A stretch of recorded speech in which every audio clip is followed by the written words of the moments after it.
Hello မင်္ဂလာပါခြေဒီတစ်ခေါက်ကတော့ ready to wear ကိုခြေလက်မနဲ့ရှင်းပြမှာဖြစ်ပါတယ်เนาะလက်မမှာဆိုလို့ရှိရင်ပုံမှန်အတိုင်းပဲခြေတို့ရင်ခါပခုံးဂုံးမခါဂျိုင်းရှိတယ်လေပင်ရှိတယ်လက်ရှိရှိတယ်လက်ဝါရှိတယ်ဒီမှာအရှိဆိုကအပေါ်မှာရေးထားတရားတွေကတော့အရှိပေါ့เนาะလက်ကကြောသူ့ရဲ့လက်ဝါပေါ့เนาะဒါဆိုခြေတို့သူကလည်းသူ့ site အတိုင်းပဲဒီမှာဆိုလို့ရှိရင်လည်းခြေတို့small site ထက်တစ် site သေးတယ်ဟာပါမယ် XS small medium လက် size 8 2 3 8ဒီပါမယ်ဒီမှာလည်းပြောရလို့ရှိရင် full 8ဒီလည်းတွားလို့ရတယ်ပေါ့เนาะအရင်ဦးဆုံးနေနဲ့ခြေတို့ရင်ပတ်လေကိုကြည့်မယ်တပတ်လေလုံးရဲ့လက်မပတ်လေတွေပေါ့နော်ဒီမှာ30လက်မရှိတယ်ပြီးတော့31နဲ့4စိတ်ပေါ့နော်ဒီမှာဆို31လက်မနဲ့4စိတ်ဆိုရင်ချက်က4စိတ်ကိုကြတော့အမြင်ရှင်းအောင်လို့နောက်ကစိတ်ဆိုတဲ့စကားလုံးကိုမထည့်ပဲနဲ့ 0.4 ဆိုပြီးထည့်ပေးတာဒါဆိုရင်ချဲတို့က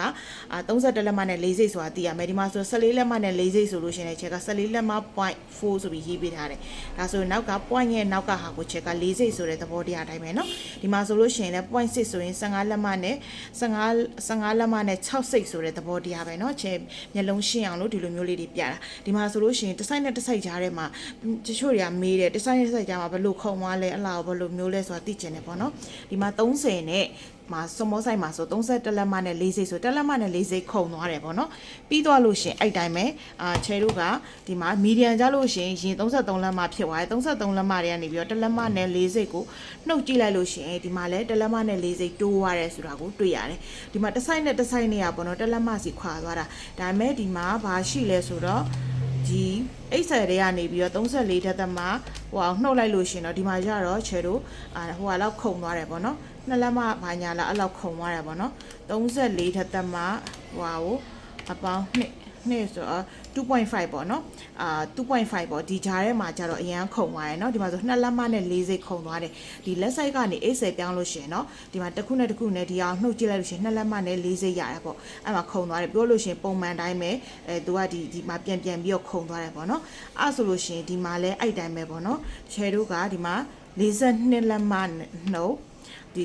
39လက်မခွဲကိုနှုတ်လိုက်လို့ရှင်လဲဒီမှာလဲ2လက်မနဲ့4စိတ်ခုံသွားတယ်ပေါ့နော်ဒီ80တွေ280 380တွေကကြတော့တစ်ခုနဲ့ခြားထဲမှာ site က site ကြီးတော့တာဖြစ်တဲ့ကြောင့်မလို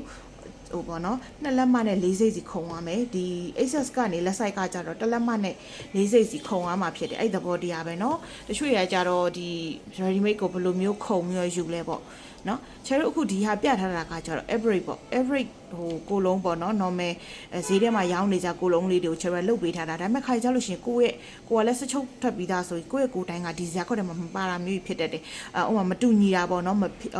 ဟာလေးတွေကွဲနေတာကိုကတော့ရင်ပတ်လေကတော့33လက်မှာဝင်တယ်ဒါပေမဲ့ဥပမာ तू ကမှလက်ဆိုင်ထဲဝင်နေတာတွေရှိတယ်ခါးတွေလက်ဆိုင်ထဲဝင်နေရရှိတယ်ဂျိုင်းတွေလက်ဆိုင်ထဲဝင်နေရရှိတယ်အဲ့လိုမျိုးဆိုရင်တော့ဇာတ်နှစ်ခုကိုမခွပါနဲ့နော်ချဲအရှင်းဆုံးပြောမယ်ကိုယ့်ရဲ့ပုံသေးနီးပေါ့နော်ကိုယ့်ရဲ့မိမိရဲ့ကိုယ်တိုင်းဖြစ်တဲ့ရင်ခါပခုံးဂုံးမခါဂျိုင်းလေဘင်းတွေလက်ရှိလက်ဝါတွေကိုငကိုသုံးနေကြလက်မနီးအတိုင်းအမှတ်တွေကိုမှတ်ထားလိုက်ပါနော်မှတ်ပြီးတော့အလားကိုတွက်မယ်ကျုပ်ဒီဇာတ်ခွက်တွေကအတိုင်းနဲ့တူလို့ဒီဇာတ်ခွက်တွေကအတိုင်းတွက်လဲရတယ်ဒါမှမဟုတ်ဒီဇာတ်ခွက်တွေမှာကိုလုံးငါဒီလိုခွနေပေါ့ဇာတ်နှစ်ခုခွနေတာမျိုးတွေဖြစ်နေမယ်ဆိုလို့ရှိရင်ကိုရဲ့ငကိုမူတိုင်းသုံးနေတဲ့ဟာကိုပဲချဲတော့ယူပြီးတော့တွက်လိုက်ရုံပဲနော်အဲ့ဒါလေးကိုချဲတွက်နေပြပြမယ်နော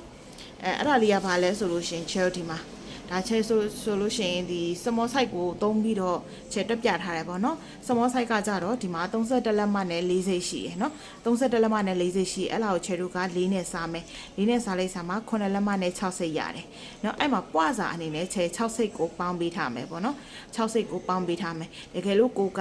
နည်းနည်းလေးကျင်းတာဒါကြတော့ချုပ်စာလုံးဝမပါဘူးနော်ဒီလက်မတွေမှာကြတော့ချဲ ready made တွေလုပ်လို့ရှိရင်ချုပ်စာကတက်ထုတ်မှာပဲရတယ်နော်အခုဒါကချဲတို့ကချုပ်စာမပါဘဲနဲ့ချဲတို့ဒီအပွားကိုလုပ်ပေးထားတာเนาะဒီမှာဆိုရှင်ချဲတို့ကချုပ်စာကို0.6 ဆိုတော့6စိတ်ပေါင်းမယ်ပေါ့တကယ်လို့ကိုကနည်းနည်းလေးပဲကြက်တာကြိုက်တယ်ဆိုလို့ရှင်လဲ3စိတ်4စိတ်အဲ့လောက်လေးပဲ4စိတ်လေးပဲပေါင်းလဲရတယ်เนาะဒီအပွားအချောင်းကတော့ကိုစိတ်ကြိုက်လုပ်လို့ရတယ်အခုချဲတင်ပေးထားတဲ့အတိုင်းအပွားတစ်ထည်လေးဒီလိုလေးလိုက်ချုပ်ကြည့်ပေါ့တကယ်လို့ကိုကဒါဒီ site ကမှကိုနည်းနည်းပွားနေဆိုရင်နည်းနည်းလေးရှုံချုံပေးလိုက်ပေါ့ပွားစာတွေကို short ပေးလိုက်ပေါ့เนาะဒီခါမှလည်းအဲ့တိုင်းပဲချဲတို့ခါမှလည်းအဲ့တိုင်းပဲပေါ့နော်ဒီမှာ24လက်မရှိတယ်24လက်ရှိတယ်ပေါ့နော်အဲ့လားကိုစားလိုက်လို့ရှိရင်ချဲတို့က6စိတ်ကြံမယ်ပေါ့နော်ခါကိုလည်းအဲ့လိုမျိုးလေးပဲစားမယ်ပေါ့4နဲ့စားမယ်4နဲ့စားမယ်ဆိုလို့ရှိရင်6စိတ်6လက်မကြံမယ်ပြီးတော့အဲ့ဒါကိုမှ6လက်မအောင်မှချဲတို့ကဒီမှာပွားစား ၄စိတ်ပေါင်းမယ်သူ့ကိုတော့ပွားစား၄စိတ်ပဲခါကိုတော့အရင်ကြီးမချောင်ခြင်းတဲ့အတွက်ကြောင့်ပေါ့နော်တကယ်လို့ကိုကခါနည်းနည်းတုတ်တယ်ပွားခြင်းနဲ့ဆိုတော့ဒီပေါ်ကအတိုင်းလေးပဲ6စိတ်ပေါင်းပေးလို့ရရနော်ပြီးတော့လို့ရှိရင်ချဲတို့က6လက်မနဲ့4စိတ်ရသွားတယ်ပြီးရင်ထောက်စာချဲတို့ဒီတက်လက်မကထောက်စာပေါ့ကိုယူနီကြအတိုင်းပဲစုစုပေါင်းလိုက်တာကခွန်2လက်မနဲ့4စိတ်ရသွားတယ်နော်ပြီးတော့လို့ရှိရင်ဒီမှာပခုံးကလည်း14.4ပေါ့14.4ကိုချဲတို့နှစ်နဲ့စားမယ်ထုံးစံတိုင်းပဲပေါ့နှစ်နဲ့စားမယ်9လက်မနဲ့2စိတ်ရတယ်ဘုတ်ခါကတော့ဒီတိုင်းပဲနော်ပြီးတော့ဇိုင်းကိုလည်းအဲ့လိုပဲချဲတို့က